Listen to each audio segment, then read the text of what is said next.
You're listening to COB Conversations on the Business of Brands with Sudeep Chawla and Sharavana Raghavan.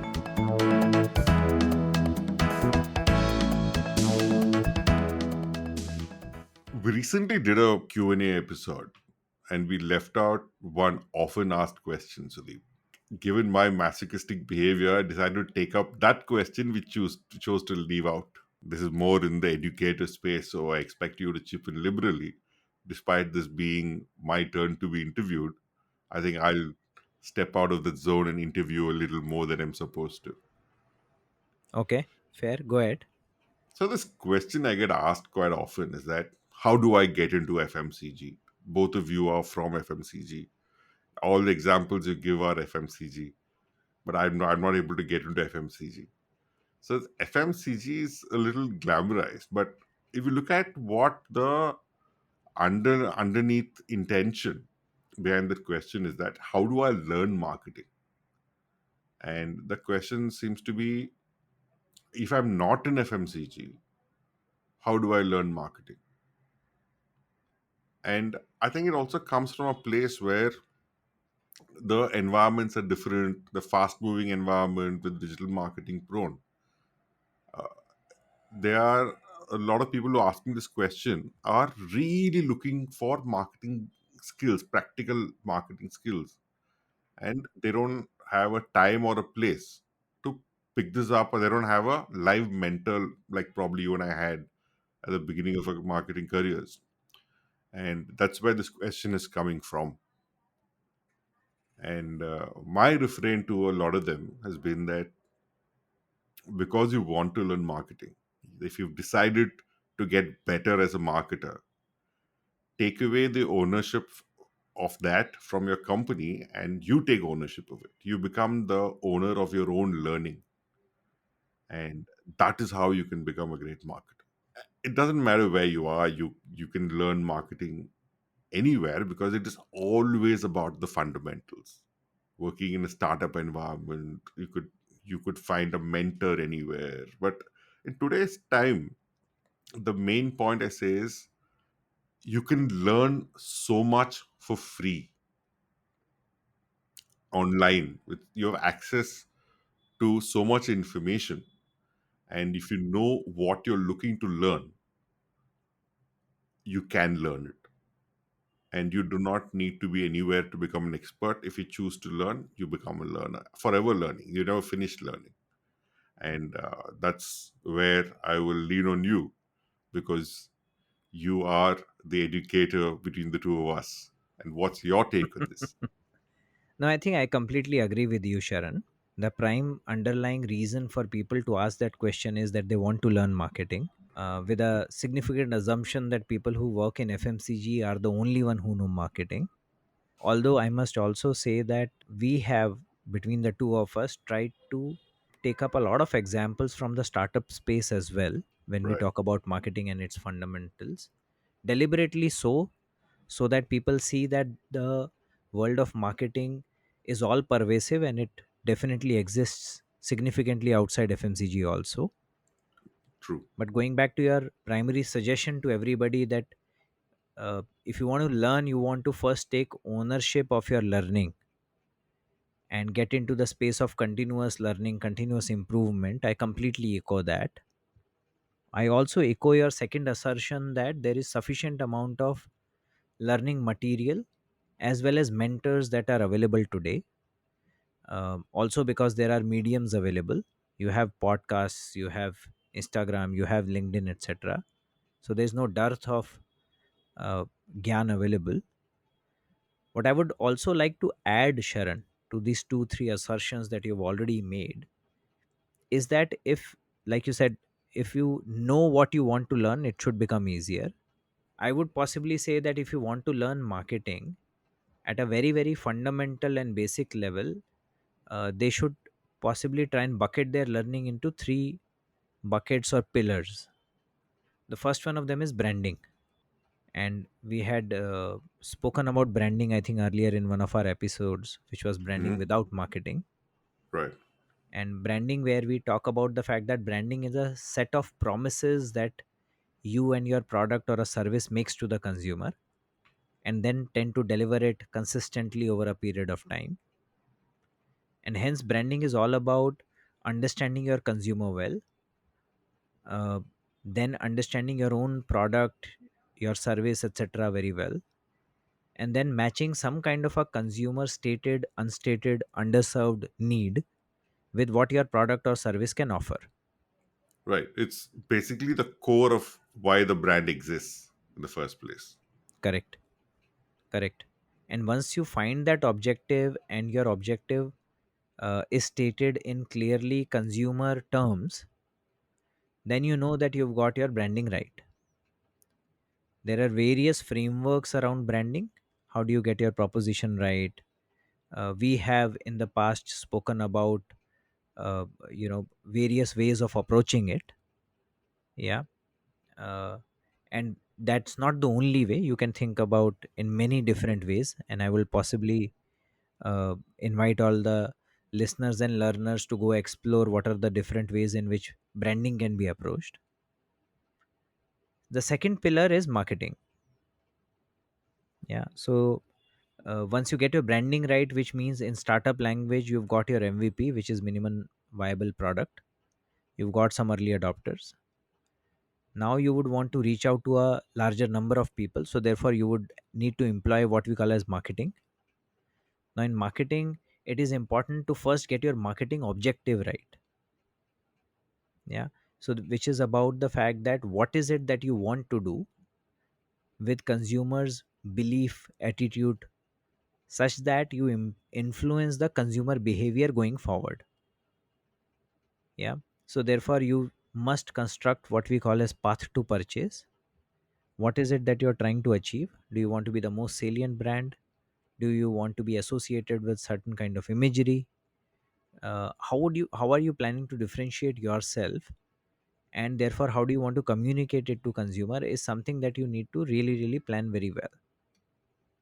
Yeah. And if you get that right, that is where you have got your marketing objective and your marketing understanding right. Yeah. And then comes the most important, yet the most ignored pillar, which is the uh, marketing execution. Yeah. So marketing execution is about understanding various touch points of a consumer, and then making sure that your marketing brief, or what you thought your marketing objective was, that gets executed across those touch points. Pretty much. Yeah. Yeah. Yeah. That's the consumer journey we're talking about. Correct. So if you decide what your consumer decision making journey is, from the time the consumer feels the need to consume or interact with your brand or your category, to the time the consumer finally ends up consuming or interacting with your brand, what are the various steps that the consumer goes through? And each of those steps, do you need to make an intervention? And if you need to do that, what does your marketing objective say? How would you go about doing it? Yeah. And this would involve almost everything that you do, from how you communicate, how you are present, what kind of packaging you have, how does the consumer perceive you at every point, what kind of stores you design, what kind of people you hire, what kind of customer service you provide, what kind of after sales service you provide, etc., etc. Yeah. So these three buckets, branding, marketing execution, become very critical. And as I think everybody would have realized by now, all three of them are tied by one common behavior. Which is talking, keeping your consumer at the core of everything you do. Exactly. Yeah, the consumer centricity. So, like you said, keeping consumer at the core, because in all of this, the answer lies with the consumer. And too often, marketers, both in FMCG as well as otherwise, tend to make the mistake of thinking that the brand belongs to the company or to them. The brand actually belongs to the consumer. That's actually very well put, because you can want to build the greatest brand you want and have the right intentions. And if the consumers don't oblige, you have no brand left. Correct. That's actually very simply put, right? It's to learn marketing, you need to understand the three different basic pillars of marketing. branding. So, what is the core of what your brand and business stands for? And then, what is the objective you're setting, which is your marketing objective? So, your all marketing activities need to have a certain direction. The marketing objective gives you the direction. Yeah. And then, understanding in which part of the consumer journey a certain marketing touch point or touch points come into play, and using them effectively to drive a certain consumer action is all what marketing is about. So it's consumer, consumer, consumer, consumer. That said, where do you think this basic understanding of marketing? Because see, when you do an MBA in marketing, or when you've read a book in marketing, which I assume a lot of people have, Hmm. where do you think this basic kind of takes a beating? And why does it take a beating? Is it because we work in silos? Is it because of too much data? So why does it happen? I think a lot of the time when we start working, we get enabled and led by the existing channels. So you start going channel in. So for example, if you join a company which is digital first, yeah, and your company significantly invests into digital marketing, performance marketing, etc. So then most of the marketers then tend to think of themselves as performance marketers, and therefore start thinking only channel in. So they will, possibly start developing significantly more insights into how Google works, how can I put GDN or your Google Display Network to work, etc., etc., And that's more a technology understanding. which is good. You need channel understanding to utilize it best. But what you should start with is your brand and consumer understanding, your marketing objective understanding. So I think stripping down a business of its peripherals and getting to the core of it is something that possibly a lot of the people are not led to do when they join their jobs. And hence, I think a lot of the time we tend to get misled. Right. And there is another question I want to ask you on this. I know you have been a master of your own learning, if I can say that. And you've taken on more responsibility at work from what I've seen, just beyond your core job. And that's helped you groom yourself as a marketer even better. So what can people do, especially those working in startups and in, say, digital marketing heavy environments? What can they do to go beyond their job brief to learn, or to are there any specific activities or tasks they can take up? I think, uh, you know, I would take inspiration from possibly what you and I have been doing for some time now, which is about one, keeping the marketing fundamentals at the center of our consideration, and then, you know, just observing whatever is happening around us in the marketing world and thinking uh, through those three pillars that we spoke about, and analyzing everything that is happening around us. So Yeah, analyze every ad you come across. every ad, every campaign, every digital creative, everything, even a static that I observed on internet, I should be able to think through and say, what do I think is branding in this? Why have they written all of this? What do you think is the consumer promise? How is this promise differentiated from its competitors? Who are the competitors? What was the branding of this particular brand the last time I saw it? Has there been a movement? Has there been a consistency? Moving forward, now that I'm seeing this ad, why are they targeting me? Why should I be seeing it? What do I think is their marketing objective? What decision making point am I at right now? And therefore, what would this ad do to me? Right? And therefore, getting to execution and all of that. So, therefore, if we try to analyze every marketing campaign around us through some of these pillars after we have understood them, I think it will help significantly in our learning. Right. And the moment you start challenging and analyzing what you see, you also start challenging and analyzing what you do as a marketer. Therefore, when you ask these questions of yourself, your team, your bosses, your company, that's when your clarity is actually born. And when it's looked at from a consumer logic, is when marketing clarity emerges.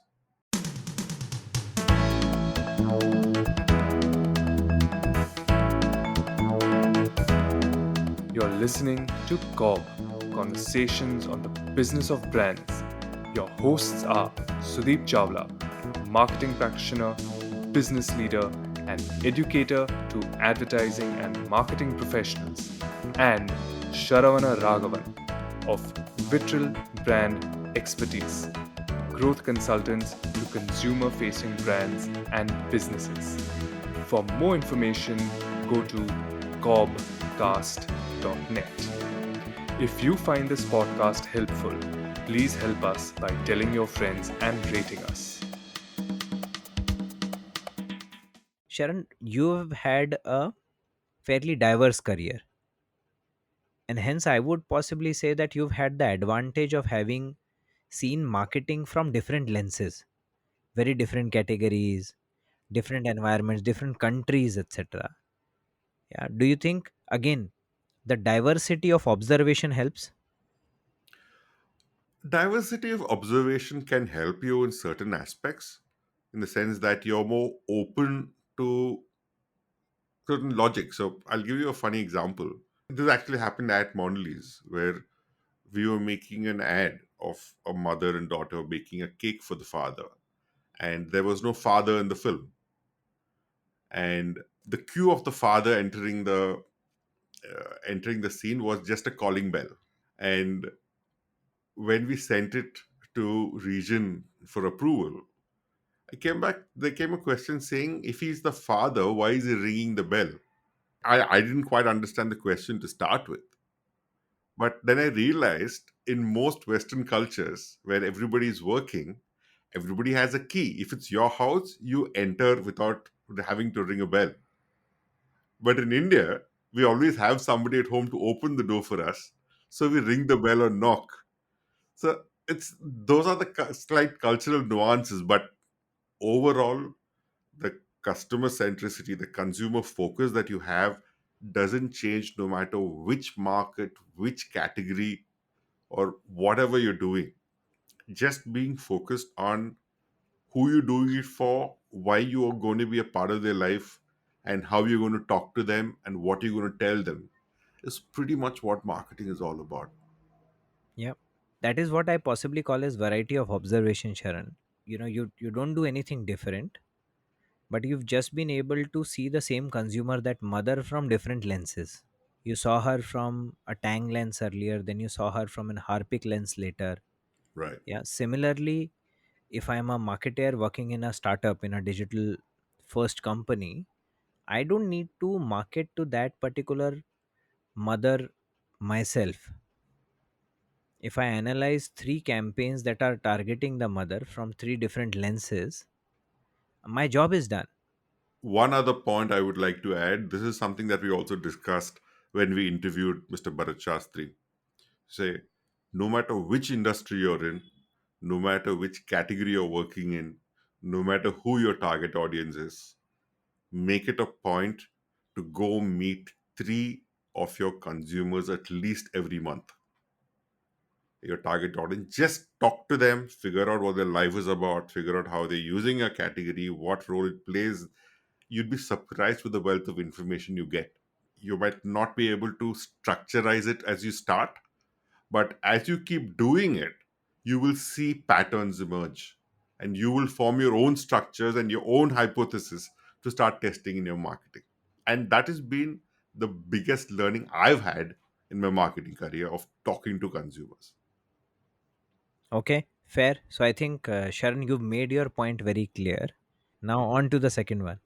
See, on to the second one, is a funny question because it almost feels biased just because I have it, I don't value it too much kind of a situation. Because it's easy for me to say FMCG is not the only place when people perceive FMCG to be great. I think it's more than saying how to get into FMCG. I think it's also important to understand why FMCG is looked at with great eyes, with adored by a lot of people from outside the industry. And I think it's also got to do with a lot of glamour that FMCG has kind of endured over time. And the TVCs you see, it's targeted, the mass marketing that FMCG carries has got a sense of myth to it. And the mass impact only amplifies that myth of the entire business. And to be honest, this was the mother of sales and marketing. So therefore, there is always a rich legacy to look at, to learn from, that's happened within your industry that some industries might lack. But even if you look beyond the glamour, the other aspect of FMCG is that a lot of the marketers come from sales. So the basics are a little more ingrained to know how things work at the ground level. And therefore, it actually makes them better marketers because they have this basic grounding without having to take specific effort for it, because that's how the careers panned out. All that we spoke about a little earlier, saying how much you should focus on your basics of marketing. That's more naturally ingrained, and that's the only advantage I see. And that said, I'd say there are also significant downsides to being in FMCG, because I don't think FMCG is the most conducive place for changes, because the sheer size of the marketing and sales that we do, any new thing that comes up is actually so small. It's almost insignificant before turns into a tsunami to hit you. Like, so we spoke very highly about how Cadbury, when you were there, reacted to Kinder Joy for such a small impact. And that is not something that naturally comes to FMCG people. We tend to ignore the upstarts. So we never nimble enough. And even the smaller FMCG companies are not nimble enough. And as a result, it's not only the nimbleness, it's also the adoption of technology. I honestly feel a lot of FMCG companies have let the digital wave kind of pass by, and they've been slow to react to the digital marketing. And the big ones that are doing it in a very superficial level, and the startups actually have kind of stolen a march over the larger conglomerates on the digital e-commerce front. And the larger company is still catching up. It's open for debate, but that's my perception, because the larger ones are more difficult to move. Okay. I'll let the And prejudice pass. yeah, let the prejudice pass. And it is also, we spoke about the advantage of legacy of having marketers, right? We also Hmm. have the burden of the legacy. Yeah. Sometimes things get too systematized to allow for disruptive thinking, Mm-hmm. and there is a backlog of baggage that you carry, and Mm-hmm. that baggage certain times ends up driving your decision. Like we say, you are not the marketer, you are not the consumer, talk to the consumer. Hmm. FMCG is very prone to thinking of themselves, FMCG marketers prone to thinking of themselves as the consumers after a certain point. Hmm. And the immediate information feedback that happens in the modern marketing world is not something FMCG is very attuned to. Hmm.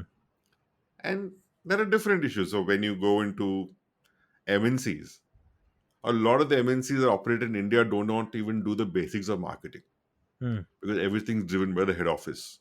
Hmm. They adapt a TVC, they dub a TVC, and their job is to just make TVCs. And that kind Hmm. of only amplifies the glamour quotient. It doesn't really make them better marketers. Hmm. So it is, even in FMCG, there are very high chances of not learning great marketing. That's what I'm trying Hmm. to say. Hmm. Hmm. So marketing no matter where you are. Hmm. You can be a good marketer in any industry. In fact, even in a B2B system, you can still be a great marketer Yeah. when you have the basics right. Yeah. That's true. The other idea is that when the other bias rather towards FMCG is that in FMCG, marketing is the central function and every other function works to support the marketing agenda because they're all brand driven. Hmm. If you go across say automotive, your product team is the hero. Hmm. Marketing is almost a support function there. Hmm. If you go into say even e-commerce, your category team is the hero. Hmm. Marketing functions as a support system there. Yeah. But the truth is that the marketing team is supposed to represent the consumer, whether you are the central function or the support function, doesn't matter. Hmm. Being central or support is only a matter of who's holding the P&L. Hmm. And that is not critical to be a great marketer. It's just critical to be a good business manager. Yeah. I'm not saying you should aspire to that, but that is irrelevant to the conversation we're having today. Yes. You need, wait, I think we're saying this for like the a millionth time on this episode, that as long as you know what the consumer is about, you know what role you're playing, you become a great marketer just by following the basics. Even in a support function, if your product team is coming up with a certain product and you can challenge it on the back of your consumer understanding, that is your core duty in the business. Challenge it, chisel it into a proper consumer benefit, consumer service, is when you become a great marketer. And Hmm. the I would job of marketing is to articulate a consumer tension and solve for it. And when you solve for this consumer tension, is when marketing magic happens. That's true. That's true. That's well said, Sharan. And in fact, a lot of our people would agree that even the product team is actually an extension of the marketing team. Absolutely. Yeah, it's just that uh, s- in a number of technology companies we have put product and marketing as different, Hmm. and the product is a combination of what in FMCG is marketing and R&D, Right. where here the product is more software driven, Hmm. and hence therefore there are teams that understand the software side as well as the consumer side, and product team are um, as empathetic and as connected to consumers as a marketing team is. Hmm. Yeah, so therefore I would in fact also say that use them as your extended arm and thereby leverage their knowledge, harness the collective knowledge of the consumer towards unleashing better, more efficient, more effective campaigns. Same thing as you said that FMCG, while it may be one of the more commonly existing grounds for learning marketing, is not an essentiality. Take Absolutely. Sharan's advice. Invest your time into learning basics of marketing, and then wherever you are, it doesn't matter. You will find sufficient amount of material online, sufficient people to learn from, and most importantly, take charge of your learning. When after you've learned the basics, keep analyzing every campaign you come across, and you will find yourself becoming better every day. That's pretty much it. I think our listeners should find this useful and hopefully become better marketers wherever they are. Absolutely. And not really be bothered about having an FMCG specific career. If it happens, it happens. If it doesn't, it doesn't matter. Yes. Yes. Okay. Right. Good. Thanks, Sharon. Thank you, Sudeep.